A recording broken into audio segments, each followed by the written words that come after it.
ಇವತ್ತು ವಿಡಿಯೋ ಮಾಡ್ತಿರೋ ವಿಚಾರ ಏನಪ್ಪಾ ಅಂತಂದ್ರೆ ಮತ್ತೊಂದು ಜಿಯೋ ಪಾಲಿಟಿಕ್ಸ್ ವಿಡಿಯೋ ಒಂದನ್ನ ಮಾಡ್ತಾ ಇದ್ದೀನಿ. ಅದೇನಂತಂದ್ರೆ ಇತ್ತೀಚೆಗಿನ ಸುದ್ದಿಯಲ್ಲಿ ಹರಿದಾಡ್ತಿರೋ ಪ್ರಕಾರ ಏನಂತಂದ್ರೆ US ಅಮೆರಿಕ ಇದೆ. ಅಮೆರಿಕ ಕೋಸ್ಟಲ್ ಗಾರ್ಡ್ ಪಡೆ ಅನ್ನೋದು ರಷ್ಯನ್ ಟ್ಯಾಂಕರ್ ಒಂದನ್ನ ವಶಪಡಿಸಿಕೊಂಡಿದೆ. ಸೊ ಅದನ್ನ ಕಾಪಾಡಲಿಕ್ಕೆ ರಷ್ಯಾದಿಂದ ಒಂದು ಸಬ್ಮೆರಿನ್ ಅನ್ನ ಕಳಿಸ್ಕೊಟ್ಟಿದ್ದಾರೆ ಅನ್ನೋದ್ರ ಬಗ್ಗೆ ಕೂಡ ಮಾಹಿತಿಯನ್ನು ಬರ್ತಾ ಇದೆ.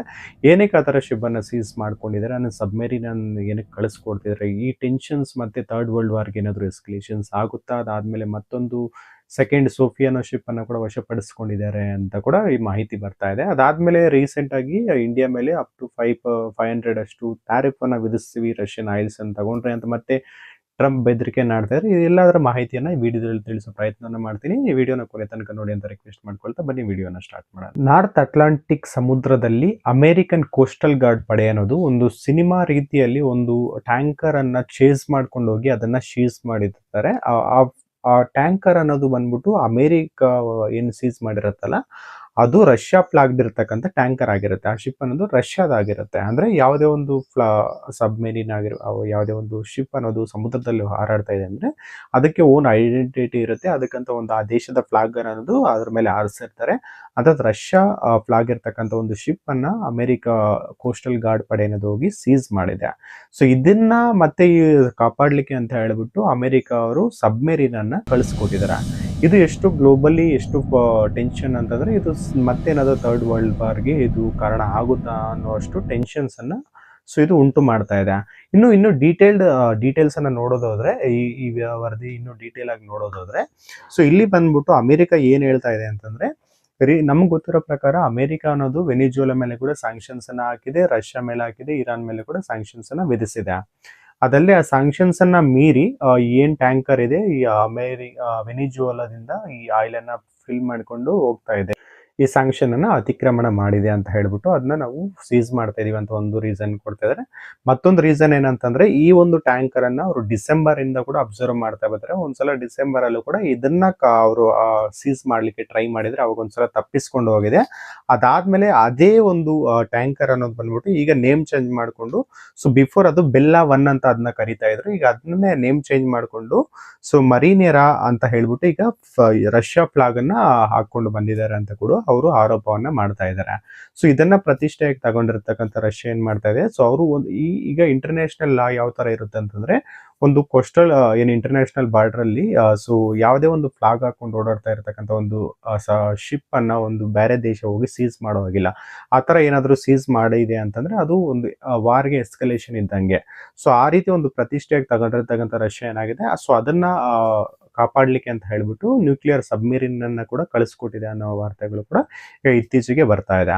ಅದಲ್ಲದೆ ಮತ್ತೊಂದು ವಿಚಾರ ಏನಂತಂದ್ರೆ ಈ ಏನು ಸ್ಯಾಂಕ್ಷನ್ಸ್ ಬಂದಿದೆ, ಆ ಸ್ಯಾಂಕ್ಷನ್ಸ್ ಬಂದ್ಮೇಲೆ ಯಾವುದೇ ದೇಶಗಳು ಅನ್ನೋದು ಏನು ವೆನಿಜುವೆಲಾ ಇಂದಾಗಿರ್ಬೋದು, ರಷ್ಯಾ ಇಂದಾಗಿರ್ಬೋದು ತಗೊಳ್ಳೋದಕ್ಕೆ ಆಗೋದಿಲ್ಲ ಅಲ್ಲ. ಏನಕ್ಕಂತಂದ್ರೆ ಅಮೆರಿಕ ಸ್ಯಾಂಕ್ಷನ್ಗಳಿಂದ ಅದನ್ನ ಕಳ್ಳ ಸಾಗಾಣಿಕೆ ಮಾಡಬೇಕು, ಅದಕ್ಕೋಸ್ಕರ ಇದನ್ನ ಯೂಸ್ ಮಾಡ್ಕೊಳ್ತಿದ್ದಾರೆ ಅನ್ನೋದು ಅಮೆರಿಕ ಆರೋಪ ಅನ್ನೋದು ಇದಾಗಿರುತ್ತೆ. ಅಮೆರಿಕ ಮತ್ತೊಂದು ಸೋಫಿಯಾನ ಒಂದು ಹಡಗನ್ನ ಮಾಡಿರ್ತಾರೆ. ಅದೇನಕ್ಕಂತಂದ್ರೆ ಅದು ಸ್ಟೇಟ್ಲೆಸ್ ಆಗಿರುತ್ತೆ. ಅಂತಂದ್ರೆ ಅದಕ್ಕೆ ಯಾವುದೇ ಒಂದು ಐಡೆಂಟಿ ಇರೋದಿರಲ್ಲ, ಇಂಥದೇ ಕಂಟ್ರಿ ಅನ್ನೋದಕ್ಕೆ ಅದಕ್ಕೆ ಐಡೆಂಟಿ ಇರೋದಿಲ್ಲ ಅಂತ ಒಂದು. ಅಂದ್ರೆ ಈಗೇನು ನಾವು ಡಾರ್ಕ್ ಫ್ಲೀಟ್ ಅಂತ ಕರೀತಾರೆ ಅದಕ್ಕೆ. ಅಂದ್ರೆ ಯಾವುದೇ ಒಂದು ಐಡೆಂಟಿಟಿ ಇಲ್ಲದೆ ಕಳ್ಳ ಮಾರ್ಗಗಳಲ್ಲಿ ಈ ಆಯಿಲ್ ಸಪ್ಲೈ ಮಾಡುವಂಥದ್ದು ಅದಾಗಿರುತ್ತೆ. ಸೊ ಅವರು ಏನು ಈ ಡಾರ್ಕ್ ಫ್ಲೀಟ್ ಅನ್ನೋ ಐಡೆಂಟಿಟಿ ಮೇಲೆ ಅದನ್ನ ಸೀಸ್ ಮಾಡ್ಕೊಂಡು ಅದನ್ನ ಅಮೆರಿಕ ಕಡೆಗೆ ಎಸ್ಕಾರ್ಟ್ ಮಾಡ್ತಾ ಇದ್ದಾರೆ ಅನ್ನೋ ಮಾಹಿತಿ ಕೂಡ ಬರ್ತಾ ಇದೆ. ಅಂಡ್ ಈ ಸೋಫಿಯಾ ಅನ್ನೋದು ಏನಿದೆ ಅಲ್ವಾ, ಸೊ ಈ ಡಾರ್ಕ್ ಫ್ಲೀಟ್ ಅಂತಂದ್ರೆ ಇದಕ್ಕೆ ಯಾವುದೇ ರೀತಿಯಾದ ಇನ್ಶೂರೆನ್ಸ್ ಇರೋದಿಲ್ಲ, ಮತ್ತೆ ಐಡೆಂಟಿಟಿ ಇರೋದಿಲ್ಲ. ಈಗೇನು ಸ್ಯಾಂಕ್ಷನ್ಸ್ ಇರಿಸಿದೆ ವೆನಿಜುವೆಲಾ ಆಗಿರ್ಬೋದು, ಇರಾನ್ ಆ ಕಡೆಯಿಂದ ಆಯಿಲ್ಸ್ ಅನ್ನ ತಗೊಂಡೋಗಿ ಬೇರೆ ಕಡೆ ಸಪ್ಲೈ ಮಾಡೋದಕ್ಕೆ ಇದನ್ನ ಯೂಸ್ ಮಾಡ್ತಾ ಇದ್ದಾರೆ ಅನ್ನೋ ಆರೋಪ ಕೂಡ ಇದ್ರ ಮೇಲೆ ಅವರು ಅಮೆರಿಕದವರು ಆರೋಪವನ್ನ ಮಾಡ್ತಾ ಇದ್ದಾರೆ.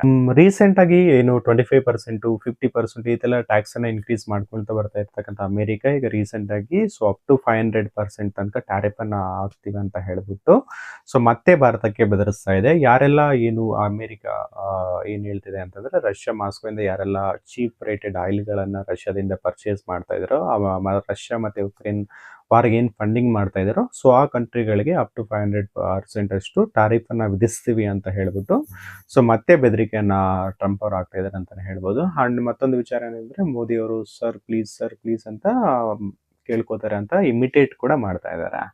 ಅಂಡ್ ಈ ಸ್ಯಾಂಕ್ಷನ್ಸ್ ಅನ್ನೋದು ನಾವು ನೋಡೋದಾದ್ರೆ ವಿಶ್ಲೇಷಿಸಿ ನೋಡೋದಾದ್ರೆ ಇದು ಇಂಪ್ಯಾಕ್ಟ್ ಆಗೋದು ನಮ್ಮ ಭಾರತದ ಮೇಲೆ, ಚೈನಾ ಮೇಲೆ ಮತ್ತೆ ಬ್ರೆಜಿಲ್ ಮೇಲೆ. ಯಾಕಂತಂದ್ರೆ ಈ ಮೂರು ದೇಶಗಳು ಅತಿ ಹೆಚ್ಚು ರಷ್ಯನ್ ಆಯಿಲ್ ಅನ್ನ ಪರ್ಚೇಸ್ ಮಾಡ್ತಾ ಇದಾವೆ ಅಂತಾನೆ ಹೇಳ್ಬೋದು. ಈಗ ಈ ಟ್ರಂಪ್ ಏನಕ್ಕೆ ನಮ್ಮ ಮೇಲೆ ಪದೇ ಪದೇ ಈ ತರ ಮಾಡ್ತಾ ಇದಾರೆ, ನಾವು ಎದುರಾಗಿ ಕೌಂಟರ್ ಕೊಡಕ್ ಆಗ್ತಾ ಇಲ್ಲ. ಈಗ ಅಮೆರಿಕ ಅಧ್ಯಕ್ಷ ಏನು ಟ್ರಂಪ್ ಇದ್ದಾನೆ, ಪಬ್ಲಿಕ್ ಮಾತಾಡ್ಬೇಕಾದ್ರೆ ಪಬ್ಲಿಕ್ ಅಲ್ಲಿ, ಸೊ ನಾನೇ ಅಮೆರಿಕ, ನಾನು ದೊಡ್ಡಣ್ಣ, ಮತ್ತೆ ನಾನೇ ಹೋಗಿ ಅಲ್ಲಿ ಪಾಕಿಸ್ತಾನ ಇಂಡಿಯಾ ಯುದ್ಧವನ್ನು ನಿಲ್ಸಿದಂತ ಇವಾಗ ಒಂದು 100 ಬಾರಿ ಹೇಳಿರ್ತಾರೆ. ಸೊ ನಮ್ಮ ಇಂಡಿಯಾದಿಂದ ಅದೇ ರೀತಿ ಅದಕ್ಕೆ ಟಾಂಗ್ ಕೊಡುವಂತ ಆನ್ಸರ್ಗಳು ಬರ್ತಾ ಇರೋದಿಲ್ಲ. ಸೊ ಮೋದಿಗೆ ನಾನು ಹ್ಯಾಪಿ ಆಗಿಲ್ಲ, ಅದು ಅವ್ರಿಗೂ ಗೊತ್ತು ಅಂತ ಒಂದ್ಸಲ ಹೇಳ್ತಾರೆ. ಆಮೇಲೆ ಮೋದಿ ನನ್ನ ಹತ್ರ ಕೇಳ್ಕೊಂತಾರೆ ಅಂತ ಹೇಳ್ತಾನೆ.